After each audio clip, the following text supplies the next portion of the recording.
नमस्कार बच्चों।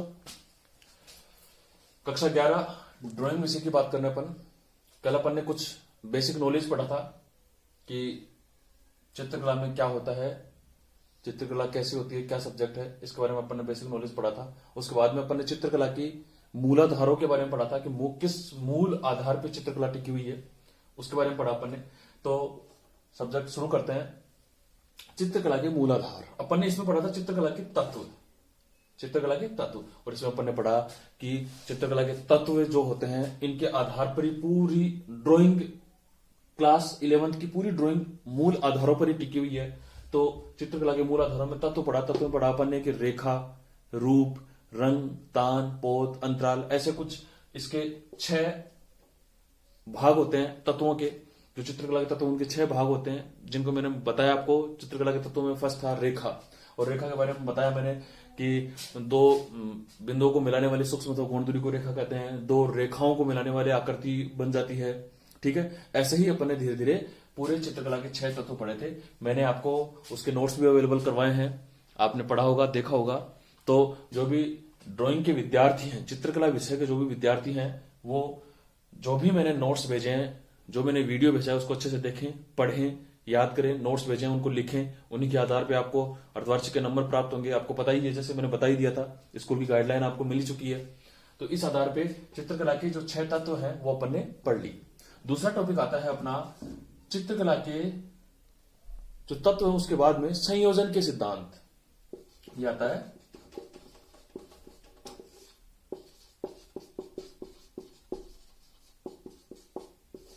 संयोजन के सिद्धांत। संयोजन के सिद्धांत है।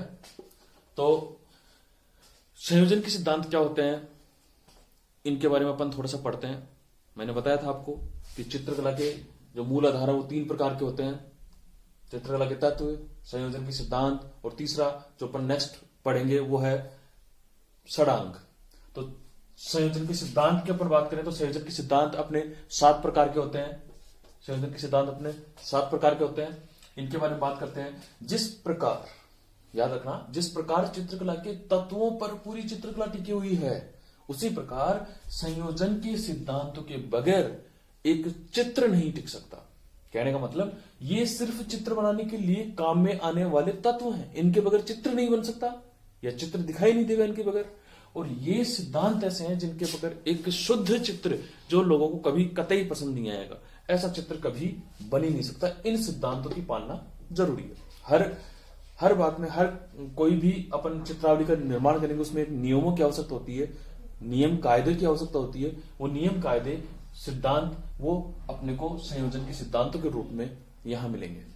तो चित्रकला के तत्वों के बाद में संयोजन के सिद्धांत पढ़ते हैं। संयोजन के सिद्धांत 7 प्रकार के हैं। पहला है अपने सहयोग, जिसको बोलते हैं सहयोग। सहयोग जिसको एकता भी बोल सकते हैं अपन, एकता, जिसको सहयोग। देखो, एकता या सहयोग। एकता या सहयोग क्या होता है कि चित्र में, मैं साथ के साथ आपको बताना चाहता हूं 7 टॉपिक क्या है, उनका साथ के साथ विवरण करता जाता हूं। धीरे धीरे आपको पता चलेगा कि 7 टॉपिक है क्या। उसके बाद में मैं आपको नोट्स अवेलेबल कराऊंगा कि नोट्स के बाद में आपको देखने में पता चलेगा कि हाँ, सहयोग में क्या है, क्या नहीं है। तो सहयोग का बेसिक नॉलेज ये है कि सहयोग से हमें पता चलता है कि सहयोग चित्रकला के मूलभूत जो आधार है उनका एक सबसे मुख्य सिद्धांत माना जाता है। सहयोग का अर्थ क्या होता है, चित्र सहयोग के विभिन्न पक्षों, विभिन्न जो पक्ष हैं उनके बगैर जो कैसे विभिन्न पक्षों, एक ये सीट है अपने पास में, और इस सीट में अपन ने अलग अलग प्रकार के चित्र बना दिए। एक यहां बनाया, एक यहां बनाया, एक यहां बनाया, एक यहां बनाया, चित्र बना दिए। और इन चित्रों में सहयोग, एकता दिखाई देनी चाहिए। ऐसा नहीं है कि अपन ने एक ये शीट है अपनी और इस शीट में अपन ने चित्र बनाया, हाँ भाई यहां चित्र बना दिया, एक यहां बना दिया, इस जगह खाली छोड़ दिया। नहीं, ये गलत है, क्योंकि इसमें संयोजन के सिद्धांतों की पालना नहीं की हुई है। ये सही है क्योंकि इसमें संयोजन के सिद्धांतों की पालना की हुई है। चित्र बराबर, अकॉर्डिंग, इसके बराबर चित्र बने हुए। कौन सी जगह कौन सा चित्र बनना है, ये बराबर है। इसलिए संयोजन के सिद्धांतों की नियमों की पालना करने के लिए, ये एक चित्र को अच्छा दिखाने के लिए अपने को एकता, सहयोग की आवश्यकता पड़ती है, जो संयोजन के सिद्धांतों का मुख्य सिद्धांत है।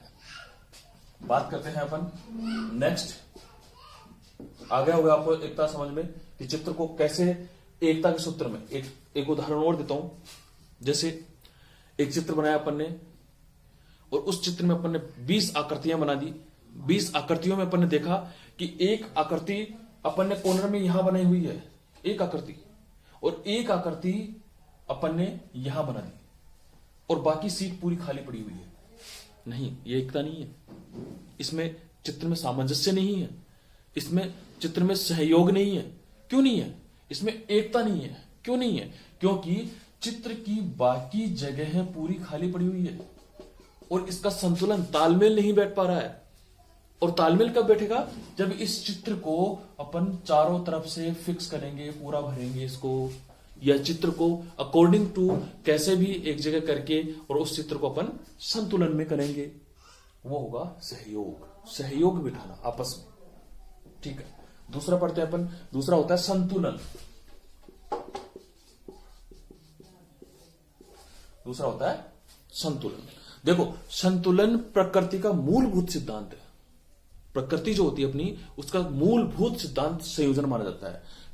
संतुलन कला व सृजन का एक मूलभूत सिद्धांत है, क्योंकि संतुलन के बगैर कुछ भी नहीं है। अपन खड़े हैं और धीरे धीरे अपने को चक्कर आने लगे, अपन गिर गए हैं। क्यों? क्या हुआ? किसी ने कहा अरे क्या हुआ इसको, इसका संतुलन खराब हो गया। संतुलन, तालमेल। वही बात संयोजन के सिद्धांतों में वही बात आती है। कहां? चित्रों का तालमेल बिठाना ही संयोजन के सिद्धांत होते हैं वैसे तो, लेकिन अपन अलग अलग नियमों के अकॉर्डिंग पढ़ रहे हैं। एकता पढ़ा, सहयोग, कैसे चित्र में एकता दिखाई देनी चाहिए। फिर संतुलन पढ़ रहे हैं, कैसे एक चित्र में तालमेल बिठाने के लिए संतुलन जरूरी होता है। कैसे संतुलन? कैसे अपन ने चित्र में एक संतुलन आकृति को, एक चित्र को संतुलन प्रदान करने के लिए, धरातल प्रदान करने के लिए कि चित्र भटके नहीं। एक यहां पे मुख्य आकृति अपन ने बना दी किसी भी राजा की, और पास में अपन ने बना दिए प्रजा। ठीक है, तो कोई भी चित्र को देखने वाला सिर्फ राजा को ही देखेगा, प्रजा को क्यों देखेगा? नहीं देखेगा। क्यों? क्योंकि चित्र में संतुलन नहीं है। तो अगर संतुलन बताना पड़ेगा तो एक मंत्री यहां थोड़ा ऊपर बैठा हुआ, इधर कोई मंत्री ऊपर बैठा हुआ, या फिर एक जो यहां पे जो अपने सैनिक बैठे हुए हैं वो कुछ एक बात कहता हुआ, मतलब चित्र में तालमेल बिठा दिया अपन ने, जिससे कि दूर से देखने वाला समझेगा कि हाँ ये तालमेल अच्छा बैठा हुआ है। कैसे? कि एक कुछ कह रहा है तो उसकी जो दर्शक की नजर है वो उस पर भी जाएगी कि ये क्या कह रहा है, ये क्या कह रहा है, ये मंत्री है, ये राजा है, ये सारे उस पर पूरे पे नजर जाएगी। तो वो हो गया अपना संतुलन, चित्र का संतुलन बिठाना। तो इस प्रकार अपन चित्र के दो जो मेन टॉपिक है वो पढ़े अपन ने संयोजन के सिद्धांत के, एक एकता, दूसरा संतुलन। तीसरी बात आती है लय। लय, लय देखो, प्रवाह है, प्रवाह, ताल, ये सब लय के ही है। प्रवाह है, ताल कहते हैं। ताल, ताल का मतलब होता है, ताल का मतलब होता है एक टोन, एक लय, एक प्रवाह है जो अपने आप में बहती हुई एक चित्र का निर्माण करे। कैसे? कैसे इसका भी देखते हैं अपन। इसको थोड़ा सा मिटा देता हूं मैं।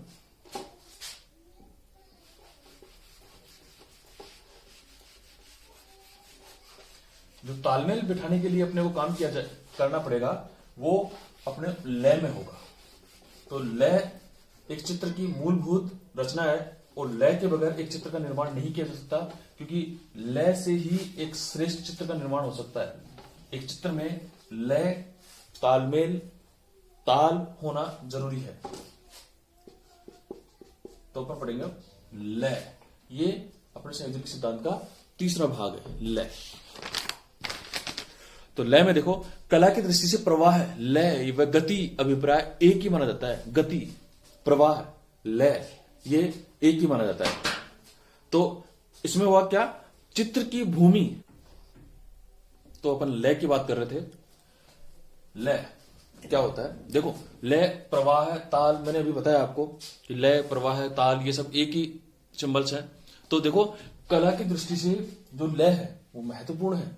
एक चित्र में अगर लय का निर्माण नहीं होगा, लय, ताल, इनका निर्माण नहीं होगा तो एक चित्र, मैंने जैसे पहले भी बताया आपको, जो अपन संयोजन के सिद्धांतों के पहले चित्रकला के तत्व पढ़ रहे थे, तब भी अपन ने पढ़ा था कि लय का होना जरूरी है। प्रवाह, लय, ताल, ये सब एक ही बात है। तो एक चित्र में लय, अगर कोई चित्र अपन बना रहे हैं तो उस चित्र में एक अद्भुत लयात्मकता प्राप्त करना जरूरी है। कैसे, मैं भी बताता हूं आपको। जैसे मैंने कल भी बताया था शायद आपको कि एक चित्र में अपन निर्माण कर रहे हैं और चित्र में अपन ने निर्माण किया एक चित्र का, ये देखो फेस का, सॉरी, चित्र में अपन ने निर्माण किया एक फेस का, ये देखो, ठीक है। और यहां से अपन ने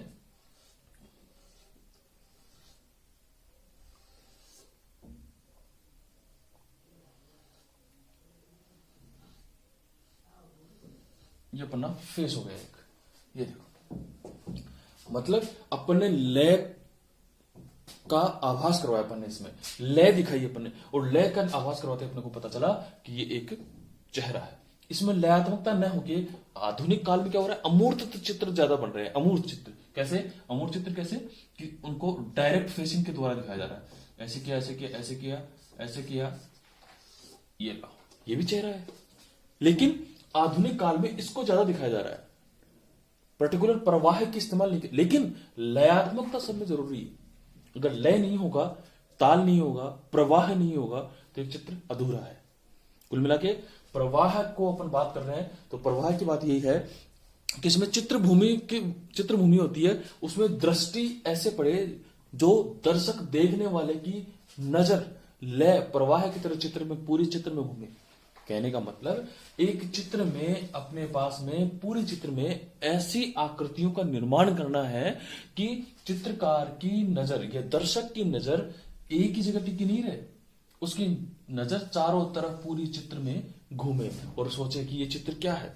पूरा चित्र बहुत सुंदर है, मतलब एक चित्र, एक सीट पे ऐसा चित्र बना हुआ जो पूरा ही अच्छा लगे, वो होगा अपना लय। लय के बाद में बात करते हैं अपन, लय के बाद में होगा सामंजस्य, 4 नंबर।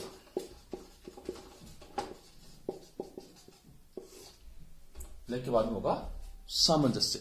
तो सामंजस्य देखो अपन ने पढ़ा है, सामंजस्य में चित्र की जो मूलभूत आवश्यकता होती है, सृजन करता होता है, निर्माण करने वाला होता है जो चित्र का, उसके बारे में बात कर रहे हैं अपन कि चित्र का एक निर्माण कैसे किया जा सकता है, चित्र में सामंजस्य कैसे बिठाया जा सकता है। सामंजस्य का मतलब तालमेल, वही बात आ रही है सारी कि तालमेल बिठना, तालमेल होना एक चित्र में बहुत जरूरी है। अगर तालमेल नहीं होगा चित्र में तो इससे अपने को चित्र का, एक श्रेष्ठ चित्र का अपन निर्माण नहीं कर सकते, ठीक है। तो सामंजस्य का मतलब होगा, सामंजस्य का मतलब एक चित्र में अपने 2 आकृतियां बनाई है तो दोनों में सामंजस्य का बिठाना जरूरी है, तालमेल का बिठाना जरूरी है, वही होगा सामंजस्य, ठीक है। और मैं आपको नोट्स में इसकी पूरी डिटेल भी दूंगा। जैसे सामंजस्य होता है वो आवर्ती सामंजस्य, रेखा सामंजस्य, संबंधित रेखाएं आदि कई प्रकार की होती हैं। रेखाओं के माध्यम से भी अपन सामंजस्य बिठा सकते हैं, रूप के माध्यम से भी अपन सामंजस्य बिठा सकते हैं। इस प्रकार हम अनेक प्रकार से अपन सामंजस्य का निर्माण कर सकते हैं।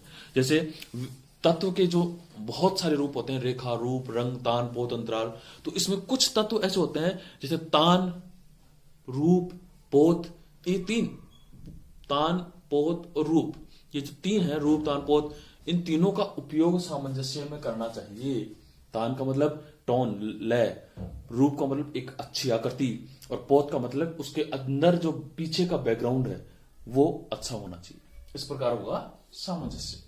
आती है बात 5 नंबर की। देखो 5वां नंबर है अपना प्रभाविता।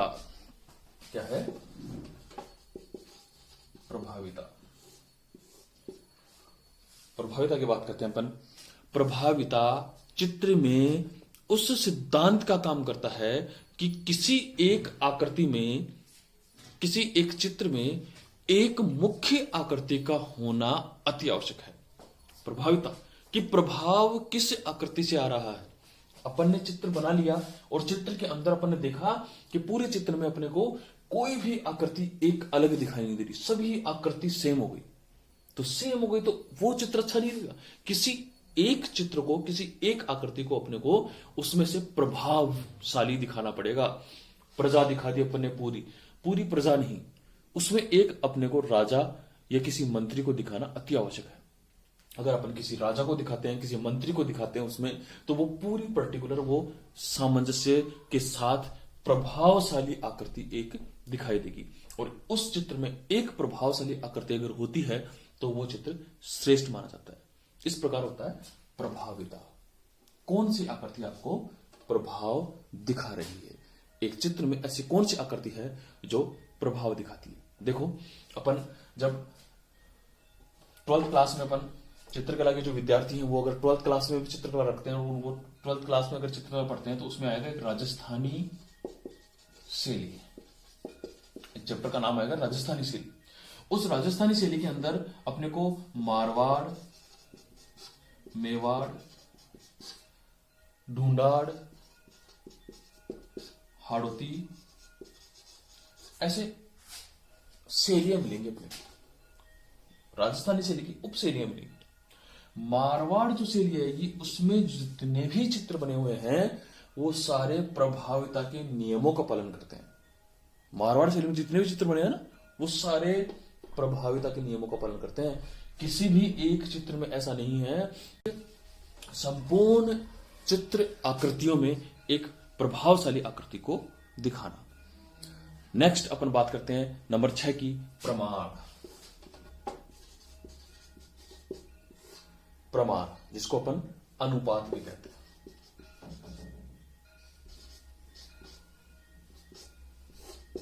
अनुपात, ठीक है, आपको दिख नहीं रहा होगा, इसको अनुपात भी कहते हैं।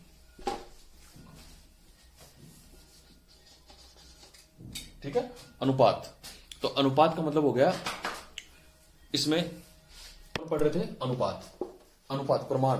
प्रमाण का मतलब हो गया किसी चित्र में वर्ण सामंजस्य बिठाना, किसी चित्र में अनुपात का बिठाना। कैसे कि जैसे एक चित्र है और एक चित्र में अपन ने दिखाया कि एक श्रेष्ठ राजा का निर्माण अपन ने बीच में कर लिया, और श्रेष्ठ राजा का निर्माण अपन ने बीच में करके और आसपास में छोटे छोटे आकृतियां अपन ने बना दी। अब ये छोटी छोटी आकृतियां बनाई वो अपने को बहुत कम दिखाई देती है, और ये राजा एक बीच में बनाया वो बहुत अच्छी आकृति दिखाई देती है। इसलिए इस चित्र में प्रमाण अनुपात का समायोजन नहीं हुआ। तो इसमें अनुपात का समायोजन नहीं हुआ, इसलिए अपने को क्या करना पड़ेगा, इन आकृतियों को, इस आकृति को थोड़ी छोटी बनानी पड़ेगी और इन आकृति को थोड़ी बड़ी बनानी पड़ेगी। जैसे क्या होगा, ये समतुल्य हो गया कि हाँ ये, क्योंकि राजा तो सेंटर में बीच में, उसको तो वैसे भी दिखाई देना, इसलिए अपने को आसपास की आकृति को थोड़ा बड़ा बना देना है। बड़ा बनाने से क्या होगा कि सारा चित्र समायोजन अनुपात में हो जाएगा। और ये संयोजन के सिद्धांतों का अपने 6वां पॉइंट था। अपने 6 पॉइंट पढ़ लिए, और अब 6वां के बाद में एक अंतिम 7वां पॉइंट है। 7वां और अंतिम पॉइंट है, वो है परिप्रेक्ष्य। देखो, परिप्रेक्ष्य आपको कई जगह पे परिप्रेक्ष्य भी लिखा हुआ मिलेगा, परिप्रेक्ष्य भी मिलेगा, जो भी लिखो आप दोनों सही है। ठीक है, तो परिप्रेक्ष्य, परिप्रेक्ष्य की बात करते हैं। चित्र में, एक चित्र में कहां, कौन सी जगह, कौन सी आकृति का निर्माण करना है, इसका आधार बनाना बहुत जरूरी है। इसके बगैर एक चित्र का निर्माण नहीं हो सकता। देखना, एक चित्र अपन ने यहां बनाया, एक चित्र अपन ने यहां बनाया, एक चित्र अपन ने, ये जो था इसको थोड़ा बड़ा बना देते हैं, ये यहां बनाया। इसमें अपन ने क्या किया, पेड़ का निर्माण किया, एक वृक्ष का।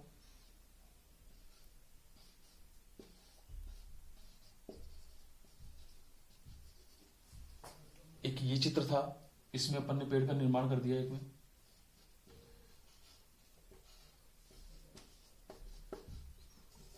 ये लो, देखना। अब अपने को ये सीट के पास में चित्र है, सीट यहां शुरू है, ये सीट है अपने पूरी, यहां शुरू है, यहां अपने चित्र बना दिया, ये दिख रहा है स्पष्ट।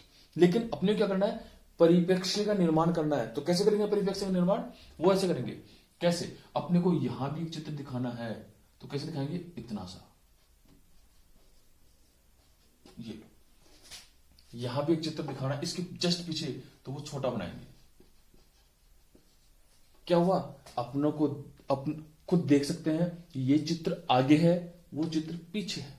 अपने को पता चल रहा है देखने में। ये पता क्यों चल रहा है कि वो पीछे ये आगे, वो इसलिए चल रहा है कि पास की आकृति बड़ी व स्पष्ट बनाई जाएगी और दूर की आकृति छोटी वो थोड़ी धुंधली बनाई जाएगी, जिससे कि अपने को स्पष्ट दिखाई दे सके। ये परिप्रेक्ष्य का नियम होता है।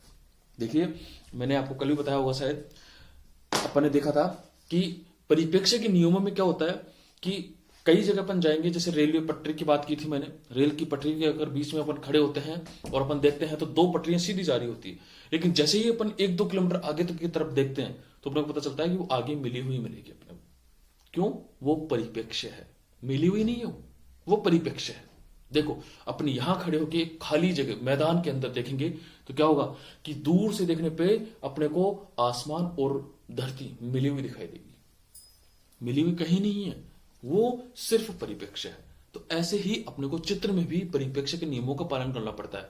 वो कैसे कि एक जो पास की वस्तु होती है उसको बिल्कुल बड़ी व स्पष्ट, जो पास की वस्तु होती है उसको बड़ी और स्पष्ट बनाएंगे जिससे कि वो तुरंत दिखाई दे।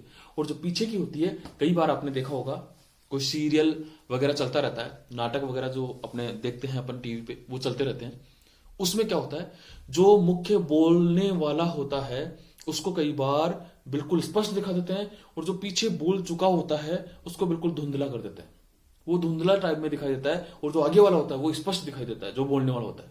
फिर ये बोलेगा, वो ये चुप होगा, वो बोलेगा तो वो स्पष्ट दिखाई देगा और ये धुंधला हो जाएगा हल्का सा। वो परिप्रेक्ष्य के नियमों का पालन होता है वहां, जिससे कि आकृति की जो क्वालिटी है वो अपने को दिखाई दे कि ये आकृति कौन सी है। वो होता है परिप्रेक्ष्य के नियमों का पालन करना। तो आपको बताया मैंने, परिप्रेक्ष्य यही होता है। एक जैसे मुगल शैली के चित्र बने हुए हैं, मैं आपको जब अपन विस्तार से मुगल शैली के बारे में पढ़ेंगे तब आपको पता चलेगा परिप्रेक्ष्य क्या होता है। परिप्रेक्ष्य में क्या होगा कि एक ही नियमावली नहीं चलेगी उसमें। कैसे कि जैसे अजंता की गुफाओं के चित्रों की बात करते हैं, उसमें परिप्रेक्ष्य के नियमों का पालन किया गया। वो भी परिप्रेक्ष्य है कि कौन सी आकृति को बड़ी और कौन सी आकृति को छोटी बनाना है, वो भी परिप्रेक्ष्य है। कैसे कि जैसे एक अजंता में अपन ने बात की थी अभी थोड़ी देर पहले कि देवताओं को, राजा महाराजाओं को बड़ा और सामान्य प्रजा को छोटा बनाया गया, वो भी एक परिप्रेक्ष्य है। तो इस प्रकार एक परिप्रेक्ष्य का नियमों का पालन करना अपने लिए बेहद जरूरी है, तभी अपने संयोजन के सिद्धांतों के नियमों का पालन किया जाएगा। तो इस प्रकार अपन ने आज दूसरा 1 नंबर पे अपन ने तत्व पढ़ लिया था, पूरे चित्रकला के पूरे नियमों का पालन कर लिया था। और उसके बाद में अपन ने तत्व पढ़े, तत्व में अपन ने नियमों का पालन, तत्वों में अपन ने रेखा, रूप, रंग, तान, पोत, इन सबको पढ़ा है। और उसके बाद में अपन ने पढ़ा है कि तत्व में जो रेखा होती है वो कैसे बनती है, उसका क्या नियमावली है, जो रूप है उसकी क्या नियमावली है, जो रंग है उसकी क्या नियमावली है, ये अपन ने तत्व में पढ़ लिया था। उसके बाद अपन ने संयोजन में पढ़ लिया कि संयोजन के सिद्धांत कौन कौन से हैं। संयोजन के सिद्धांतों के बारे में अपन ने पूरी डिटेल से पढ़ी है, पूरी बात पढ़ी है। तो संयोजन के सिद्धांत जो अपन ने पूरे पढ़े हैं, इनको आप अच्छे से वीडियो के माध्यम से समझेंगे, देखेंगे। जैसे मैंने बताया आपको, एकता, संतुलन, लय, प्रवाह, सामंजस्य, प्रमाण और परिप्रेक्ष्य, ये 7 हैं। मैं आपको इनके नोट्स भी अवेलेबल करवा दूंगा। ये टॉपिक आप अच्छे से पढ़ेंगे और अच्छे से पढ़ने के बाद में इसके नोट्स देखेंगे। पहले ये वीडियो देखेंगे, उसके बाद में नोट्स देखेंगे और नोट्स को आप अच्छे से अपनी फेयर कॉपी में उतारेंगे और उनको याद करेंगे। धन्यवाद।